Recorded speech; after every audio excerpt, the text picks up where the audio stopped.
All right. Well, good evening. Good evening. Good evening. Again, testing. Yeah, there we go. Interesting enough, I found out that my microphone was not on. So, fam, we're going to do this again. And obviously, I couldn't see it in the comments um, I couldn't see it in the comments that um, you guys can hear me. So, we're going to start it over and run it back to the beginning. Yeah, that's what we're gonna do because we're on here. So thank you for watching the replay. I will delete the other one and I will keep this one. Man, it was good. I was saying some good stuff too. We'll see. But in any case, welcome to my live the second time. Um, this is the redo. And so I want to just start back from the beginning. So just as the title says, we don't agree. Now what? You know what I'm saying? And so it's like, and the reason why I'm doing this live is because some of y'all that are married, y'all beefing. Y'all beefing, y'all not in agreement. Um, and it's not looking good. It's not looking good. You got agreements on one thing, two things, three things. You have some agreement. You got some level of disagreement that y'all are not on the same page. Y'all ain't talking to each other. You are being short with each other. The kids can feel it in the house. It's just funky because this issue has become so huge that um that that y'all can't seem to get past it. And because you can't seem to get past it, it's actually just throwing a lot of different things off.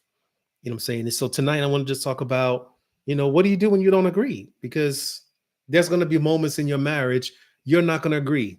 And if you're dating somebody or in a serious relationship, there's going to be moments where y'all don't agree, where y'all are like on opposite sides of the spectrum. So what you going to do? If you're not married, there's a different process, but I'm talking to the married people and the people who are in this thing and y'all just like, what do we do? Some of you are threatening divorce. Some of you have already checked out, and it's all because there's no agreement. Y'all don't agree. And you know what the Bible says, how can two walk in agreement? How can two walk together except they be in agreement, right?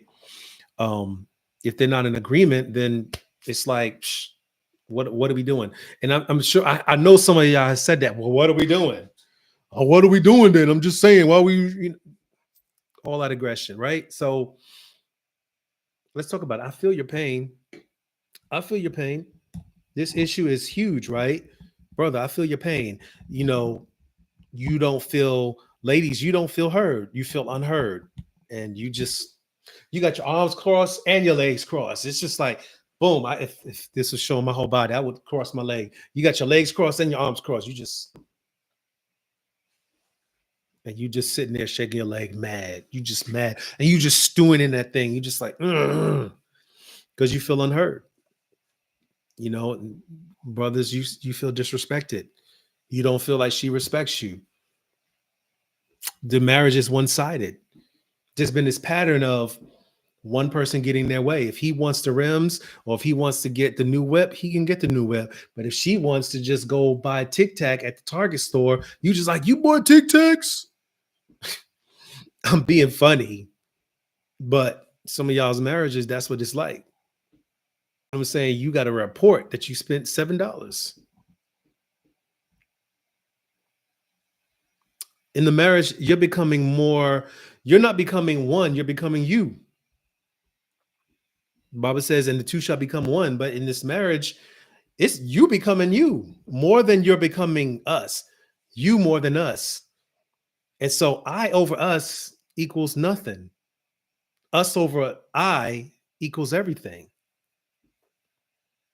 So, now that you guys have had this challenge and you guys are in this you've had heated fellowships, conversations, beef and fuss, and some of y'all cussing each other out, some of you slamming doors, whatever the case may be, it's happening. And what's also happening is there are lies being reinforced in your head. You know, they don't listen. They don't care. They will never change. You're telling yourself these things. So tonight I'm coming to you as a coach because I want to help you out. I want to help you out. You add to the list the lies in your head. You know, I shouldn't have married this woman. Man, I shouldn't have married this man. I should have married that dude that was dating before this man, but I married him and now we're here and now I'm having regrets. All because of this issue that you're making a hot air balloon when it should just be a birthday balloon. There's a difference. You know, the birthday balloon is maybe about this size. Some of them are big, but hot air balloons are huge. You got so much hot air in your head. That's why it's so funky in the house. That's why there's so much heat going on. The heat that y'all should have is a heat between the two of y'all. You know what I'm saying? That's where the heat should be. It should be like fire. But you got so much fire in your head and in your thoughts that you can't even think about that. Oh, I'm going to say it. Why is you ain't even thinking about getting wet? You're not willing, engaged, nor are you transparent. You see what I just did with that? Yeah, willing, engaged, transparent. Not what you thought. So let me ask you a question because the two of you have been beefing about this. Do you want your point or do you want peace? Because as you're stewing over this major disagreement that you're having, you don't have any peace in it. You may be on the side of right, but you ain't got no peace. And you may be on the side of wrong and you ain't got no peace. And if you ain't got no peace, nobody's going to have any peace. Both words are pieces. You don't have any PEAC, ain't nobody going to have no PIECE. But it's not about that. It's about the two of you becoming one so that you can move forward together. Okay. But if you want, you want what you want, but are you giving what he told you to give? When I'm saying he, I'm talking about God. What has God told you to give your spouse? Love, joy, peace, kindness, meekness, gentleness, all of those things, right? Are you giving that? Are you able to have a disagreement without attacking each other? Because if you're attacking each other, what good is that doing? And newsflash, if there's children around, they're seeing this. They are learning the blueprint of this is how I handle disagreements in my relationship. I'm going to scream. I'm going to holler. I'm going to slam doors if that's what the case is. If your immaturity does that, maturity is, you know what? I am really upset. I'm bothered. I need to go cool down so that I can think clearly because my head is too hot. When cooler heads will always prevail, but too hot heads, they're not gonna do nothing. They will destroy y'all's relationship. You'll do it.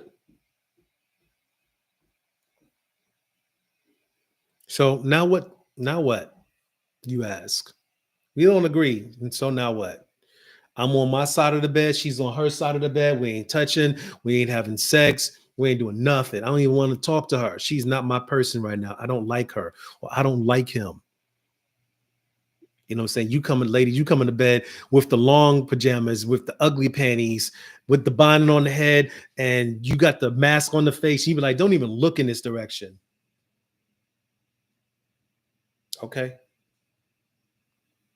So let's get with the solution. Okay. Let's just deal with solution. Let's just get to it. We're 8 minutes in? Let's get to it. One, get out of the way. Get out of the way. You feeling yourself. When you hothead, you all of that, you are feeling the emotions of how angry you are because of this disagreement. You got to get out of the way. You got to get out of your own way. You know what I'm saying?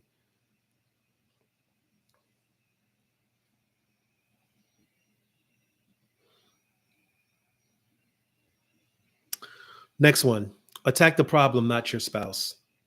When you're just attacking each other and and you're going back and you're going into that list of wrongs or list of what the person did in the past and you're bringing up in this present moment, like you ever do that to a brother, it's just like, okay, so I see. Yep. She's not going to get any more of my trust. Because the moment you start to bring up before a man something that he's done in the past, he's like, oh, okay, I see who I'm dealing with. Okay. Yeah, okay. So don't attack the person, attack the problem. Next, deal with the issue from the root of it, not the fruit or the outcome that you have perceived in your mind already. If we don't do this, then this will happen. Are you absolutely sure? Can you guarantee that your way is going to produce the outcome that you want? You can't even determine if you will make it into the next 24 hours. Tomorrow's not promised anyone. So you may feel that you are absolutely 100 right. And look, if you are on the side of right, your heart posture is what really needs to stay in check. Because you can be right and be calm. You can be right and still be loving. You can be right and not be from the I told you so perspective. You can be right and not try to force you being right as a way of getting your way, because that's manipulation.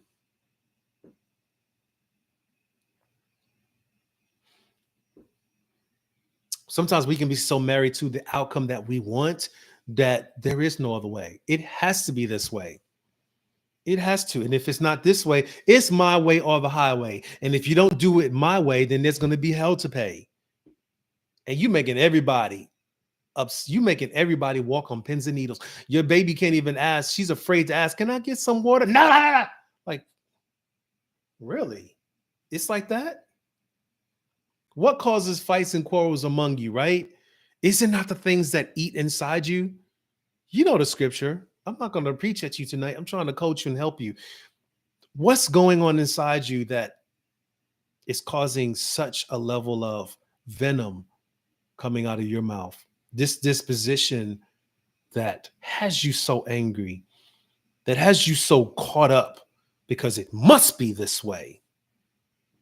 Because I'm the man, it must be this way. And you, women, need to follow me and submit. See how that works out. You're not dealing with the issue, you're dealing with the outcome of what you want, sir, ma'am. Next one. I'm almost done. Look at the options and the outcomes, right? Look at the options and the outcomes. So look at option A, outcome. Option B, outcome. Now ask yourself, can you live with either of those outcomes and options? If we go with this one, can you live with that? The person on the opposing side, can you live with that? Because we're okay to agree with what we want, but can you agree with what you don't want? Can you trust that if we go with this option and it completely falls to the ground, falters, messes up, y'all lose money, are you going to hold that against them? Or are you going to trust that he makes all things work together for the good? So even if we make a decision in this direction and it's wrong, he'll work it out. He knows how to work that thing out. The real point, the cheat code is, can the two of you make a decision? It'd be the wrong decision and you not kill each other or hold it in a record file cabinet later on. So in 10 years from now, yeah, well, we did that and look what happened. No. How about we did that, look what happened, and look what God did. And I didn't hold any bitterness or anger in my heart against you because of this wrong decision that you made. You know what? If it's a $50,000 loss, well, you know what? You just was educated for $50,000. You just received a $50,000 education. True story. I was working on a project in Texas in construction, right? And I didn't know an aspect of concrete work. And there was this thing that I needed to get done by a certain date. When it was all said and done, the company took, I think, maybe an $80,000 hit. $80,000. I didn't get fired. I didn't get let go or nothing like that, but yeah. Ask me if I ever make that mistake again. Absolutely not. That was an $80,000 learning exercise. And my boss, he didn't fuss at me, he didn't cuss at me, he didn't do none of that. He just said, This is what it's costing. Now there was contingency money to cover it, but still, it's like we could have given the owner back this amount of money. But yeah, sir, that's the mistake you made. But that's the education that I received. So now I move differently in my now position at work.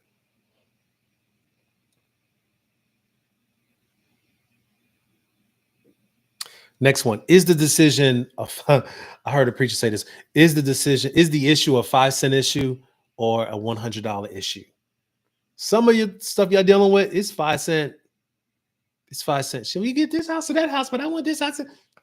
That's like maybe 25 cents. You got the money for the house. You're thinking about the optics of what it's going to look like when you tell people where you live and how they're going to respond on because you moved into this neighborhood versus that neighborhood. And so you're really thinking about what people think.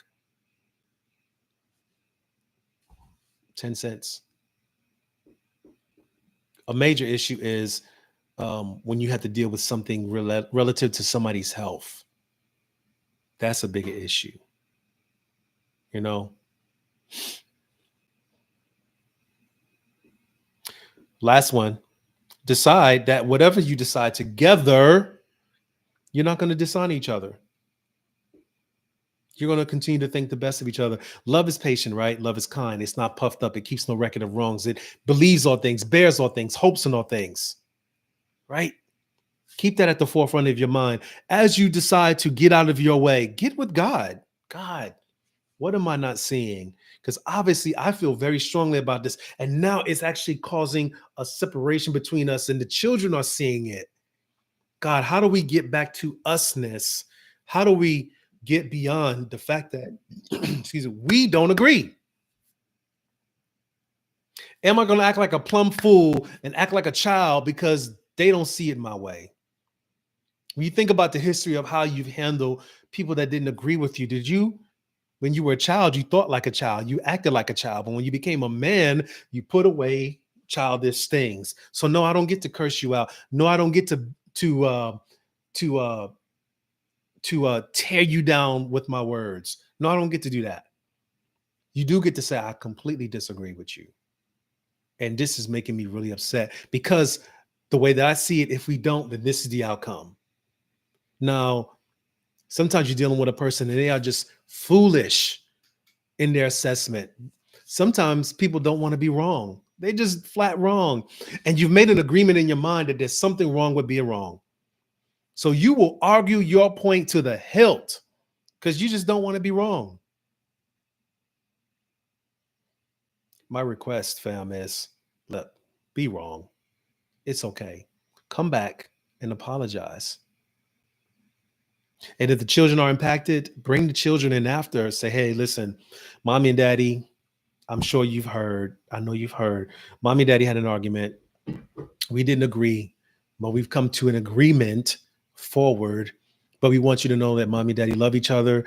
And we are sorry of how we acted in your presence. That's not the example that we want you to have one day in the future. This is whether they are 7 years old or 17.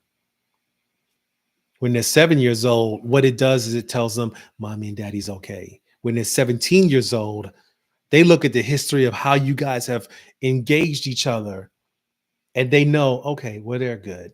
And when they have their own relationships, they'll say, okay, well, we can have a heated discussion and we can have a disagreement. And maybe we need to bring somebody in to help mediate. But the point is, the two, you have a plan in place on how you handle when y'all don't agree. The now what is we're going to decide to agree to something and we're not going to dishonor each other on the other side of that agreement. Because when you get further down the line on this road of the two of you becoming one, you're going to look back and be like, remember we was arguing about that issue? Man, I was really in my feelings on that one. And now you're just like, man, that ain't even a 5 cent issue. That's like a negative 100 cents issue. I don't even know why I was acting that way. Baby, I'm sorry. I'm sorry. And be loving towards each other. Speak each other's love language after you guys make an agreement. If it's quality time, the children will know that you guys have gotten on the other side of this thing that got y'all at odds with each other. Whether you guys sit down and watch TV, go get some ice cream, go in the bedroom, put a sign on the door, do not come in here. If you don't want to be traumatized, do that. Or they'll just know. They'll be like, ooh, okay. They done went to the room, locked the door. They went and got some seafood or some barbecue. They went to the bedroom. They got the movie on. It's loud. They'll be like, I don't even want to know. I do not want to know. That's how your kids be. I don't want to know. But laughingly, they can think about that years later. Like, yeah, I could always tell when mommy and daddy wasn't doing okay, but they always made up. So that tells them that they can make up and they can make it. If you can make it, your children know that they can make it. And your children and your children's children. What does the song say? May his favor be upon you, all around you and beside you, for your family and your children and your children and their children. So develop a legacy where y'all handle disagreements differently. The now what is we're going to choose to agree to decide and honor each other on the other side of that thing. Okay. So I hope that helped. I'm glad that my friend told me there was no volume. I was like, what? I'm over here talking. I'm like, and for those who was jumping on, like, I can't even hear this dude. Does he even know? Okay. Well, love y'all. Appreciate you. Thank you for watching. Thank you for subscribing. Thank you for passing this on, whatever the case may be. Thank you. Thank you for rocking with me. I appreciate you. God bless you. Good night. I will see you next week, if not before. Take care.